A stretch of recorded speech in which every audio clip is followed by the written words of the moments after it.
Yo. Yo. What are you... Bro, this is crazy, bro. I'm trying to lick some balls? What? My chat bugging, bro. I bet chat, lock in. We're gonna be reacting to 6 most disturbing rare mental disorders. Let's see what they are. Let's see how messed up some people are in the head. Nah, I'm playing, bro. Mental disorders are a real thing, bro. So, let's see what this is all about. Dissociative fugue. Dissociative fugue is a rare condition where a person forgets everything about themselves and their identity. However, what separates a fugue state from something like amnesia is that the person suffering from this condition is not confused or scared by the sudden memory loss. Instead, they're fully aware of their surroundings and often travel to some faraway location almost as if they're searching for something. Hold on, what do you mean this is such an odd reaction video? What do you mean this is an odd reaction video, bro? This is like the type of... this is like the perfect type of content to react to. This is like the type of stuff people... So niche. So niche. React to Mr. Beast. He didn't drop a new vid, did he? Mr. Beast did not drop a new vid. Yeah, I'm gonna react to Mr. Beast. This is my first reaction video. The Mr. Beast games. I don't have Amazon Prime. In some cases, the patient can even start a whole new, fully functioning life under a brand new name, which is probably... Whoa, what? So they're walking around and they like forget who they are, but they know they're a... I'm so confused now. Chat distracted me. The scariest symptom of this disorder. It's almost like the person you recognize as your own self takes a back seat while someone else controls your body. These second lives can look so normal that unless someone knew the person before, they'd have no idea they were speaking to someone experiencing such a disturbing condition. Yo, so there's somebody else and their actual personalities in the back of their minds?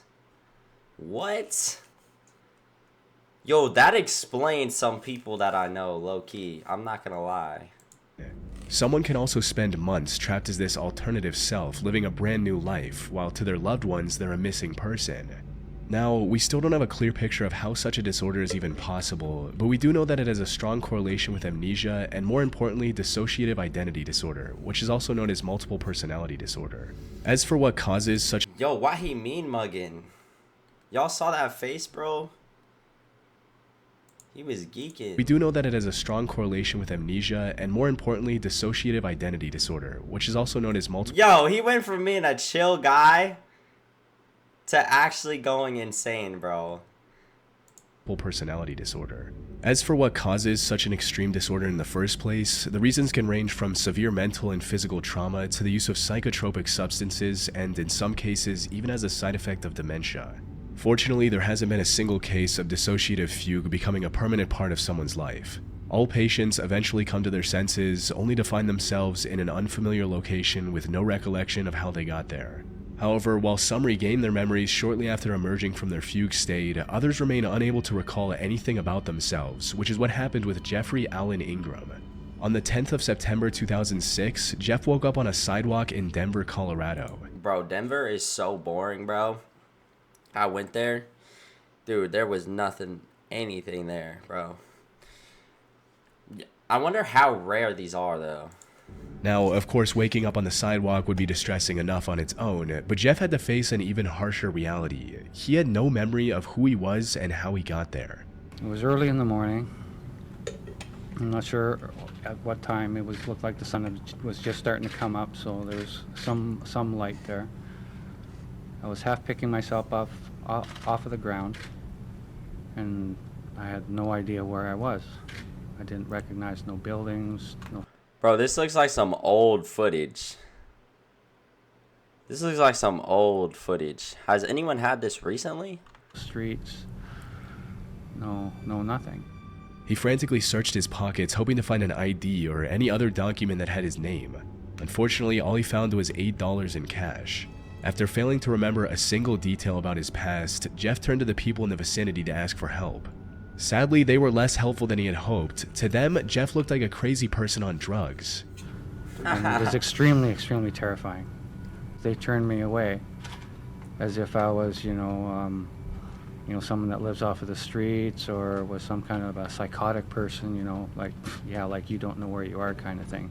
Without any other option at his disposal, Jeff started working toward the most logical solution he could think of at the time, finding a hospital. However, he didn't have enough money on hand to get a Wait, where was he originally from? Was he from like far away, or did he live in Colorado? cab. So he set off on foot and eventually found a hospital after walking continuously for 8 hours. But due to his complete memory loss, even getting an appointment at a hospital was a challenge. And I ended up walking into Denver Health. I walked up to where they take the admissions and stuff like that, and said I need help. They go, okay, well, what is your name? I said, I have no idea. That's what I'm here for. She says, well, you got to put something down. I said, I don't know my name. Like, you guys don't understand. So they just gave me a name and stuff there, you know. Jim Bob? Jim Bob's your name? Bro. Did he like, is this is he on his second personality? How does he remember? I thought they forget everything when they switch back. Or do they retain some of it? Or did somebody just tell him what happened? John Doe. John Doe. Still drilled me. What's your name? I said, I don't know. You know, and I'm in tears at this time. I'm shaking really, really bad. I can barely stand up. While in the hospital, the doctors tried everything they could, from medication to therapy, to help him recover his memory. But even after 6 weeks of treatment, Jeff had zero clue about his identity. The only option he had left was to make his face as famous as possible so maybe someone from his previous life could identify him. So on October 22nd, he went onto national TV to ask for... What? How in the hell does this happen, bro? First off, if you're a missing person and your family cares about you, they're gonna send the police looking for you. Eventually, he'd be found.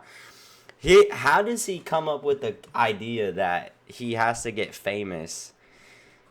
How does he just randomly end up on national TV? for help. I don't know. It's hard to explain. I just try to look for information in my head, and it's not there. It's just blank. Yeah. What's the hardest part about that, then? About not knowing? It's very stressful, yes. Can you do me a favor? Can you take off your hat so we can see what you look like without the baseball cap? Because people may remember you that way. And do you know if you always wore glasses, or you just have no idea? I have no idea. Why don't you take those off as well so we can see what it looks like without the glasses? Luckily, his fiancée, Penny Hansen, recognized him and immediately contacted the police. She also gave them pictures of the two together. No! No! No! That is not him! No! That is not him! That's a clone! That's a clone, bro. You can't tell me. You can't tell me this guy. You can't tell me this guy right here. This guy is the same as this guy is the same as this guy, bro. He was cloned. He did something, bro. He's like a government, like he knew something. Nah. Them pictures of the two together to prove that she was telling the truth. Jeffrey Ingram hugged his fiancée today, who just 24 hours ago, he couldn't even... Even she looks different.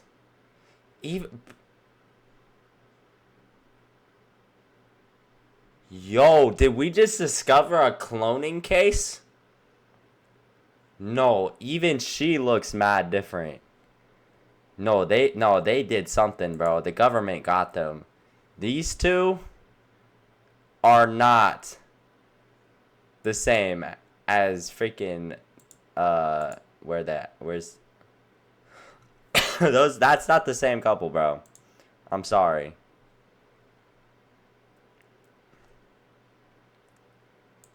Who just 24 hours... Aging is a thing, bro. Aging is a thing. Aging doesn't completely change you like this, bro. ago, he couldn't even identify He didn't even No, because he said that, because they said that picture of them together was a picture that she showed the police. know himself. As it turned out, Jeff was a 40-year-old machinist from Olympia, Washington. On September 6th, he went out to visit his friend in Canada who was dying of cancer. And that's when he went into his fugue state for the next 4 days.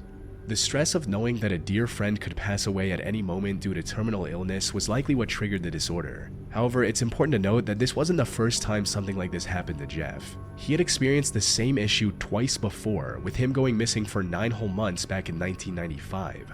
Though he did regain his memory quickly after waking up from that fugue state. Unfortunately, the same did not happen in 2006. As romantic as it would have been, he didn't regain his memory after seeing his fiancée after nearly 2 months. And it took years for him to readjust into his old life. In order to prevent such confusion in the future, Ingram ordered GPS shoes and had his identity information tattooed on. This man just disappears? This wasn't the first time? He disappeared twice in his life? Ah, bro, that's crazy. But wait, he went from Canada to Denver not knowing who he was. Completely blacked out. How did he survive that? On him. He also started wearing a zip disc with medical information around his neck. The most unsettling part of the incident, however, was that he remembered having 2 children who died in a car accident. And what came out of that? Any clues? A few clues that I might have worked in New York or in the New York area. That I did have a family. That you did have a 2 children died in a car accident? Damn. family. A wife and 2 kids, and they were all killed in a car crash somewhere by a drunk driver. All 3 of them killed in a car crash. Either this guy has the worst luck ever or something fishy's going on, bruh. I'm not gonna lie. He randomly disappears. He looks completely different, and his whole old family died in a car crash. Maybe in the New York area, we're not sure. But according to Penny, Jeff never had any children before. As to why he remembered something so traumatizing even though it wasn't true, we'll never know for sure. Nah, something's cooked with that. Have you ever one. noticed how difficult it is to find and cancel active subscriptions? gosh, real. Signing up for them more than I signed up to usually the left. Alien hand syndrome. Alien hands. Alien hand syndrome is exactly what it sounds like. A person loses control over one of their hands, usually the left. This quote, alien hand moves on its own, often in unpredictable and creepy ways, making the patients believe that the hand attached to their body is not theirs. What makes this condition even more unsettling is how the alien hand can directly contradict the other. Imagine flipping on a light switch only for your rogue hand to immediately switch it back off. It can also be violent towards the patient, with some reports to the effect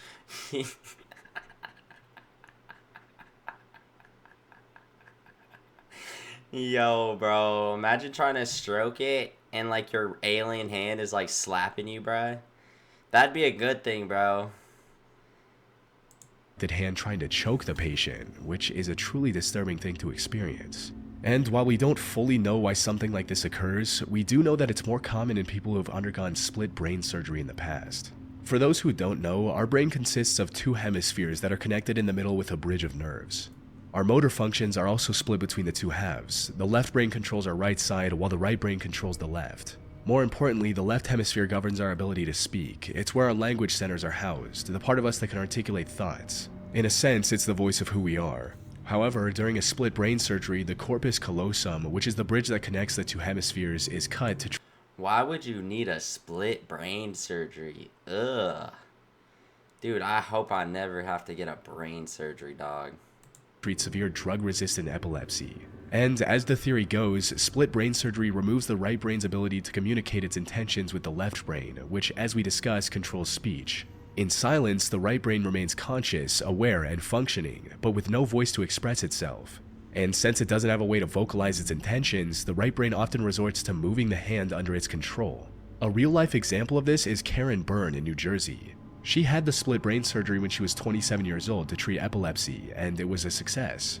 That is, until her left hand started moving on its own. Wait, okay, so are these so rare that only one person has had them? I'm sure more than one person have had these. In an interview, Karen explained the first time this happened during a doctor's visit. Quote, Dr. O'Connor said, Karen, what are you doing? Your hand's undressing you. Until he said that, I had no idea that my left hand was opening up the buttons on my shirt. So I start rebuttoning with the right hand, and as soon as I stopped, the left hand started unbuttoning them. So he put an emergency call through to one of the other doctors and said, Mike, you've got to get here right away, we've got a problem. She also explained how it now hinders her day-to-day life, stating, I'd light a cigarette, balance it on an ashtray, and then my left hand would reach forward and stub it out. Yo, this is like the goated hand. Like, yeah, you ain't smoking that, bro. Okay, so obviously the doctor knew about it.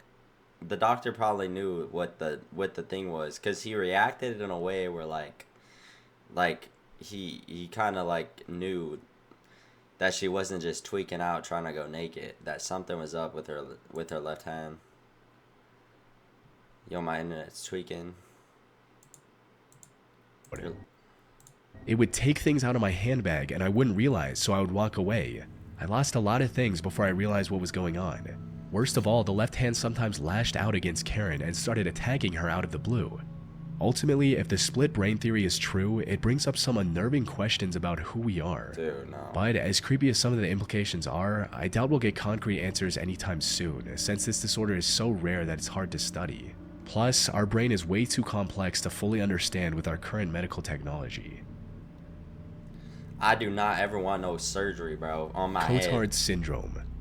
Cotard syndrome, also known as Cotard delusion or walking corpse syndrome, is a rare mental disorder where a person believes that they're dead, don't exist, or have somehow lost their internal organs or blood. It was discovered by Jules Cotard, a French neurologist who first described this condition in 1880. He described this disorder as a previously unrecognized form of depression, noting that those affected exhibited many traits commonly seen in individuals with severe depression. They would stop taking care of themselves, become emotionless, and drive zero enjoyment out of activities they used to enjoy before. Yo, so these people just genuinely think they're already dead? How does that work? Obviously, I don't know. But later studies confirmed that the walking corpse syndrome wasn't a disorder on its own. Instead, it was the result of extreme depression and anxiety leading to psychosis and schizophrenia. Near-death experiences can also have a similar effect, where someone regains consciousness after getting very close to death or even dying for a few minutes before getting resuscitated by doctors. Something like this happened to Army veteran Warren McKinley, who got in a horrible motorcycle accident. And while he survived the accident, the resulting stress and head trauma in his frontal lobe caused him to develop the walking corpse syndrome. What I felt was, what's the point? And that's how you felt emotionally. What's the point? Why I was at Headley Court and they were trying to help me and to rehab you. And I was just... You felt like a ghost, didn't you? What's the point? Like a ghost, dead man walking. Yeah. More modern examinations have also discovered a strong correlation. Oh, okay, so you could snap out of it. You're not just like stuck in it. Like, you can snap out of it. That's how I've always felt about stuff like that. You could like snap out of it if you really tried.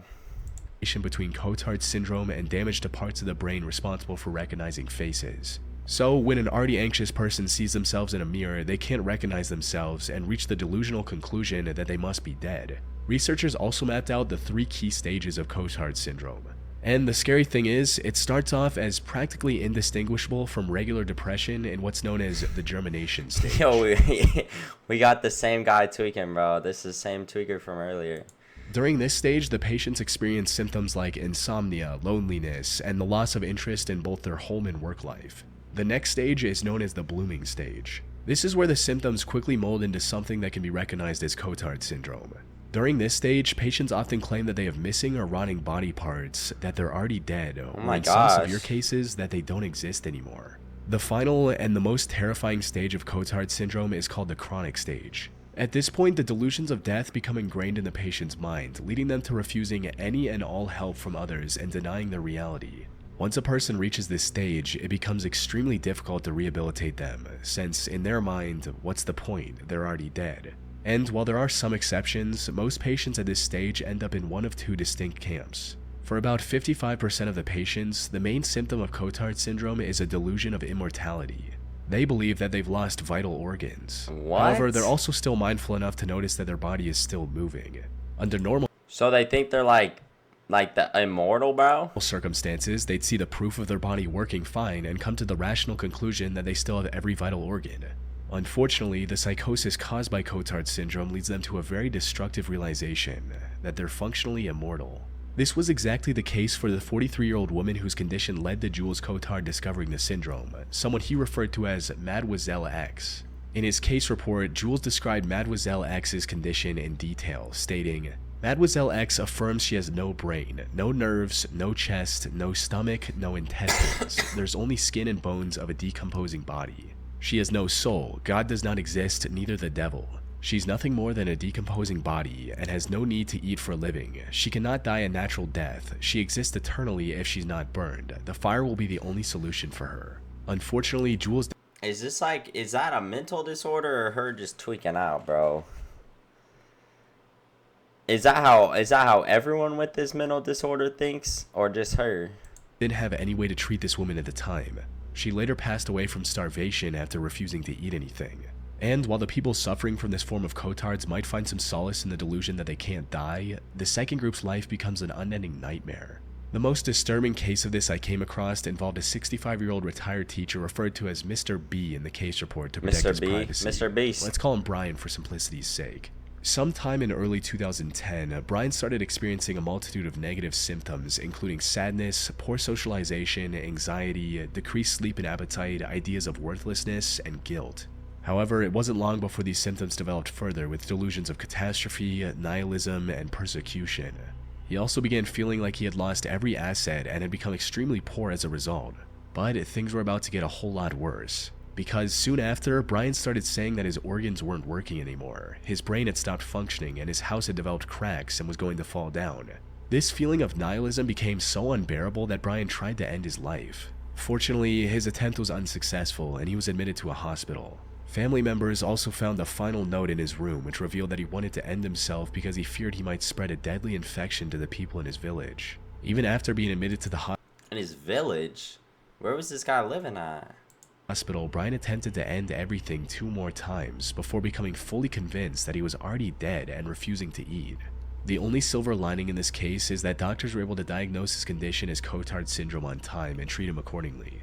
This was a significant development, especially when you consider that unlike 140 years ago when Jules Cotard first discovered the syndrome, treatment options were virtually non-existent.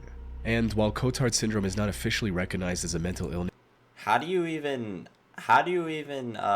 diagnose this? Or how do you even treat this? in official manuals like the DSM-5 and the ICD-10 by the World Health Organization, I came across several studies that suggest treating this syndrome is possible. And not only possible, but increasingly effective today with methods like electroconvulsive. It's probably not considered a mental disorder officially yet because it's probably just more like anxiety and depression. Like if these people are all just seem overly depressed and suicidal, that's probably why, bro, that it's not actually its own mental disorder in the books. Treatment and psychiatric medication. And with advances in brain imaging technology, we can hopefully gain a deeper understanding of the causes of Cotard syndrome and find ways to prevent it completely. Ekbom syndrome. Ekbom syndrome, also known as delusional parasitosis, is a mental health condition where the patients believe that they're infested or infected by some kind of They're in your skin. The ants. They're in your skin. insects or parasites. These can include things like worms, mites, bacteria, and even mice in some extreme cases. It's a type of delusional disorder where the person suffering from the ailment is convinced that they have these pests crawling under their skin. And while Ekbom syndrome doesn't cause any direct harm to the patient's body, it can lead to them hurting their own body while trying to remove the parasites. Some can take things even further and spray themselves with harmful pesticides, resulting in life-threatening breathing issues. Luckily, medication and treatments like antidepressants and cognitive behavioral therapy can help with reducing the symptoms to a more manageable level. That being said, there is a harsh and sad... Yo, what? They spray themselves with pesticides? No way, bro. Bad reality here. Delusional parasitosis is defined by an unshakable false belief. Those suffering from it are utterly convinced that parasites are invading their bodies, despite all evidence to the contrary. As a result, most affected individuals do not accept treatment. This is exactly what happened with a 53-year-old woman in Colombia in 2017. By the time she sought medical help, she had already been living with Ekbom syndrome for 5 years. Her symptoms included depression, constant itchiness, and even visual hallucinations. She also explained how she'd been using various toxic chemicals to clean her skin and clothes. Oh my gosh, bro. 5 years, bro. She's probably burning her skin off with all these chemicals. In an effort to get rid of the parasites living in her body, but nothing worked. In addition to all of this, she also brought a sample of what she claimed to be the parasites. But testing these specimens showed that they were nothing more than dried skin, likely some that she peeled off. And when the results of blood tests came clear as well, the physician tried to explain to her that this was a mental disorder and recommended a psychiatric evaluation. However, she was completely convinced that the parasites were real. So, when the doctors didn't agree with her evaluation, she stopped responding and didn't go through with any treatment for her condition. Hopefully, that woman received the medical attention she needed and is now living without this excruciating disorder. Probably Though, not. given how she responded upon first learning the truth, I highly doubt that's the case. Yo, no. If I had that...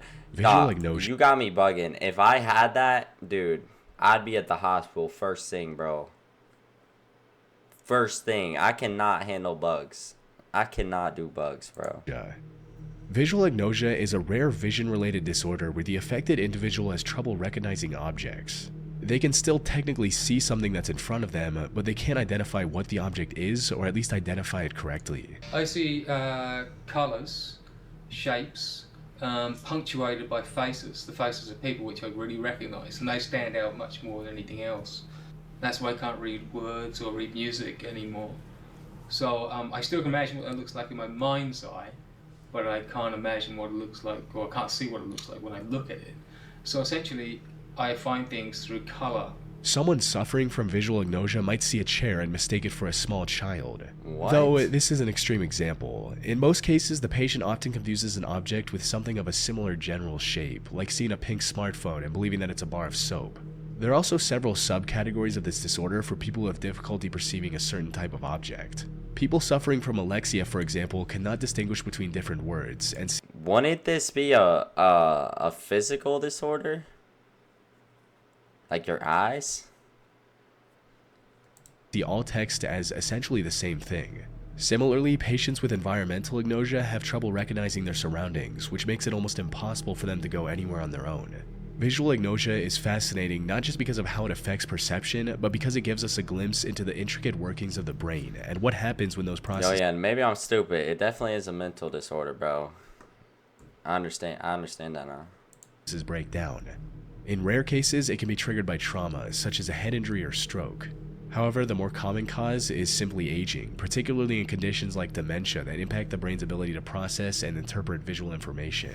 It's not like the patient wakes up one day and is unable to recognize the objects around them. Instead, it starts off small with occasional misidentifications before growing rapidly with age.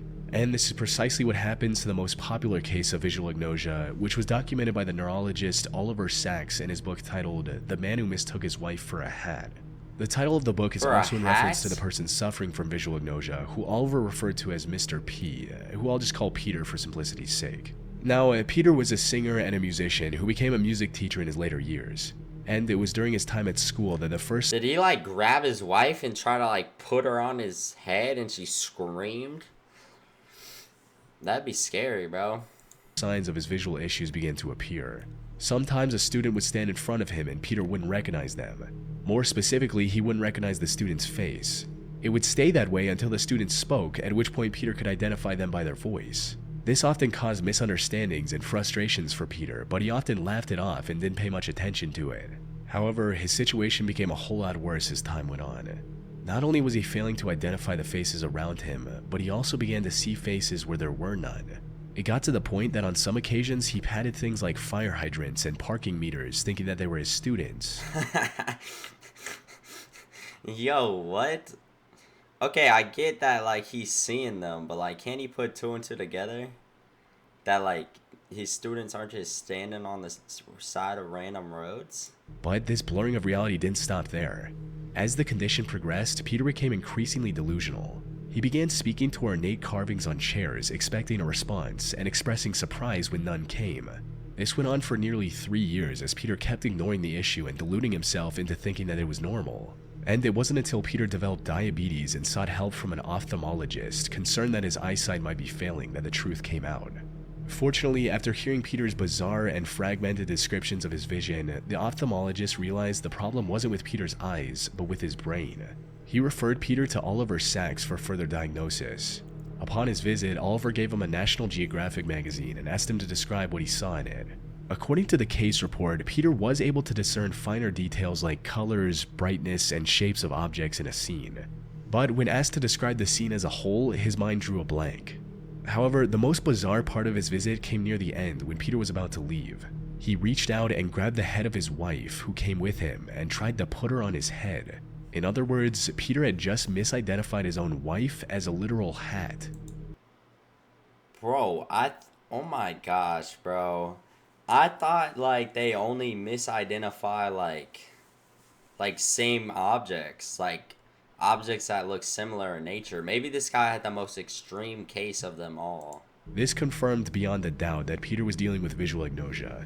And unfortunately, while the diagnosis was accurate, Oliver had no treatment to offer that could improve his condition. With no other choice, Peter adapted by relying on his other senses to recognize people for the rest of his life. It goes to show just how adaptable humans are, even when faced with something as terrifying as visual agnosia. Truman Show Delusion. Truman Show Delusion is an exceedingly rare and fairly recent Jim mental Carrey. disorder where the patient believes that they're the protagonist of a reality TV show. In their minds, the world around them is nothing more than an elaborate set with hundreds of hidden Yo, this is how most people are, though. I don't think this one's rare. I think people just don't acknowledge it. Like, people be really thinking they're, like, the most important person everywhere they go, bro.